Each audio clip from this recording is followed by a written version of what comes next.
Well, hi there. We've been working through the book of Second Samuel for care groups. I know some of you aren't able to go, and so we're just going to continue offering videos, hopefully providing a walkthrough through the book if you're not able to attend care group, and this will at least give you an opportunity to understand what's going on in Second Samuel.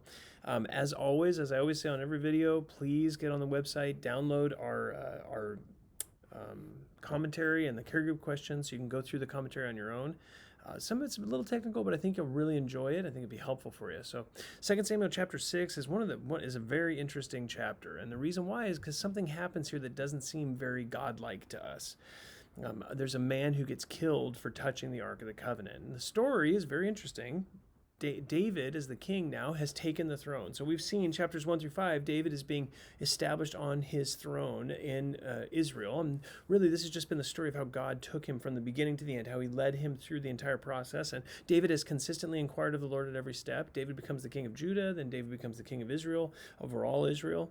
And God sort of takes strategic people out of the way in various, often very bloody ways. But God is moving people out of the way so that David becomes the king. So now David has been crowned. Chapter 5 is a very important chapter. And now what happens in chapter 6 is that David decides in his heart that he wants to move the Ark of the Covenant into the city of Jerusalem. Now this, on the surface, is not a bad thing. It's a good thing. He wants to bring the ark into the city, give it a place, give God a place. This is the city of David, but it's really also the city of Yahweh. David understands the significance of the city of Jerusalem, and so he's going to bring the ark into the city and establish worship there. And from Deuteronomy chapter 12, starting in verse 10, we know that God had picked a place for his name to be, and that place is Jerusalem. And so David understands the significance of this moment. He understands the Old Testament references to this place from Genesis 14 and other places, from the life of Abraham as well. He also understands all of the significance that's associated with God now coming into the city. He gets all of that as both as a prophet and as a righteous man. He understands how significant it is that this would take place. And so David says, okay, I'm going to bring the ark of the covenant into the city. The problem is David does not inquire of the Lord how to do this. Instead, what he actually does is he actually mimics the Philistines. The text in chapter 6 tells us that he puts it on a new cart. A new cart is exactly how the Philistines sent the Ark of the Covenant back to the city, back to Israel when it had caused them so much cursing and pain in 1 Samuel 5 through 7.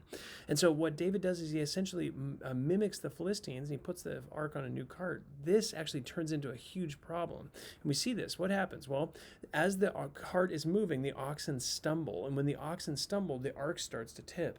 You know, a couple of the priests who were watching the ark, one is in front, his name is Ahio, and the one is in the back, his name is Uzzah, and these two men are now going to balance or try to stabilize the Ark of the Covenant as it starts to fall. So Uzzah, it says very clearly, he reaches out his hand. This is fascinating. In chapter 6, verse 6, it says, he reached out toward the ark of God and took hold of it, for the oxen nearly upset it. So much detail. You have a book that's moving sort of through like years of time in a chapter, and then all of a sudden in this moment, everything moves into slow motion. He reaches out his hand to touch the ark. What's he doing?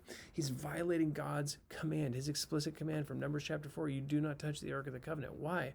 Well, because what do you have to stabilize? In Isaiah, the prophet tells us that idols have to be stabilized, right? God is sovereign over oxen. He's sovereign over a cart. He can absolutely control whether or not it tips. But the deepest problem here is what? Why was the ark going to tip? Because they put it on a new cart. How was the Ark of the Covenant supposed to be carried? It had rings on the side so that they could slide poles through each side of the Ark of the Covenant and so that they could lift it up so that priests could carry it on their shoulders. If you got four guys walking with something on their shoulders, they're not going to fall. Even if one falls, you still have three others that will hold the ark up. It will not fall in the same way. And so they disobeyed. And at the end of the day, actually, David disobeys God. David knew what was going on. He knew the Old Testament law. He knew how he should have had the ark transported. He violated all those rules. He does not inquire of the Lord. He just decides to do it on his own. And when he does this, a man dies. Notice what it says. Verse 7, the anger of the Lord burned against Uzzah, and God struck him down there for his irreverence, and he died there by the ark of the Lord. What does God do? Uzzah seeks to stabilize the ark, right? God needs my help to be stable, and he's going to hold him up, and he's killed. He's crushed by God in some capacity. We don't know what this is. It just says that the anger of the Lord burned against him. God struck him down. He kills him. Right? And so David actually renames the place in verse 8, Perez Uzzah, which means to break forth against Uzzah.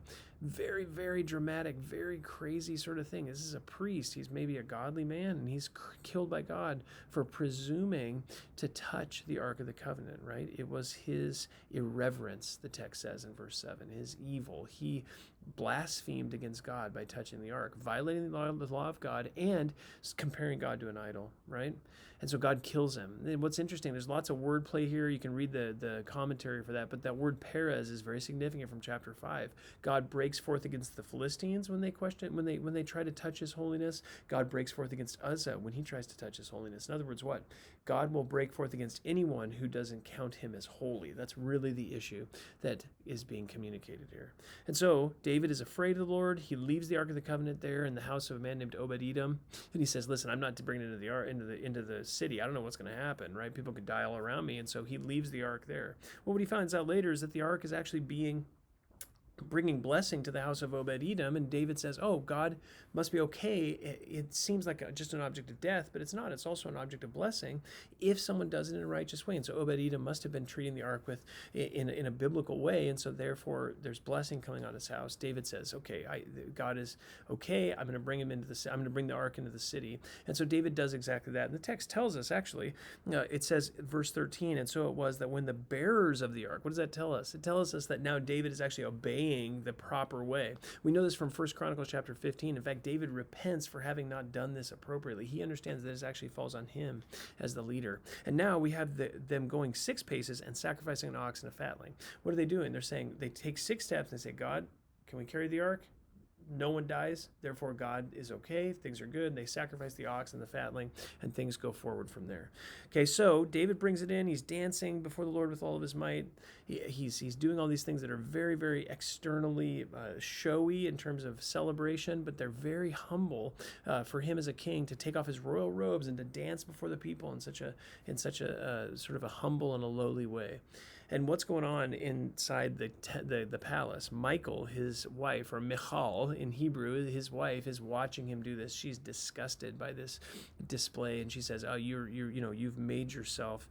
She says, verse 20, "How has the king of Israel distinguished himself to say? He's uncovered himself in the eyes of his servant's maid, as one of the foolish ones shamefully uncovers himself." So she scoffs at David's worship of God as he brings the ark into the city of Jerusalem. And yeah, she's mad at him for not acting like a king. Now, what's going on here? Well, Saul, remember, was Michal's father, and Saul was an external king. He was very kingly. He was taller than anybody else. He was very good looking. He had nice armor and all sorts of things, very external, but his heart was far from God. And God had already told us through Samuel in 1 Samuel chapter 16, verse 9, that God sees the heart and not the external appearance. David's heart is worshiping God. God is pleased by that. And Michal is acting like her dad. She's looking at the outside appearance, and so she's unaware of what God desires in this situation. And because of that, she's disgusted with David, and she rebukes him for worshiping God. Just a remarkable display of pride and unrighteousness. And David responds and says, "No, you don't get this." And in verse 21, twice he said, "It was before the Lord."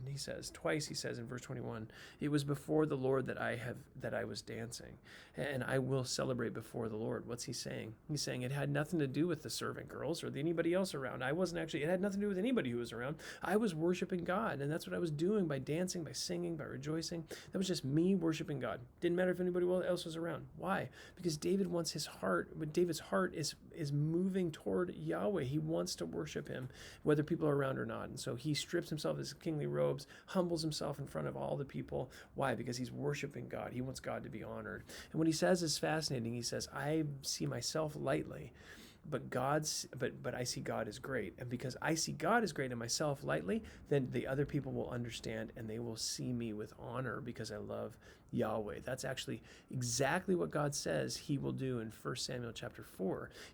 With those who treat him that lightly, he will punish them. With those who see him as elevated, he will elevate them in the sight of other people. And so David is doing exactly what he ought to do as the biblical king. He brings the Ark of the Covenant into the city, and the city is beginning to be blessed, and God is now doing all these amazing things. Why? Because he's about to give David the Davidic covenant. The last thing that happens in the chapter, it says, "Michal, the daughter of Saul, had no child to the day of her death."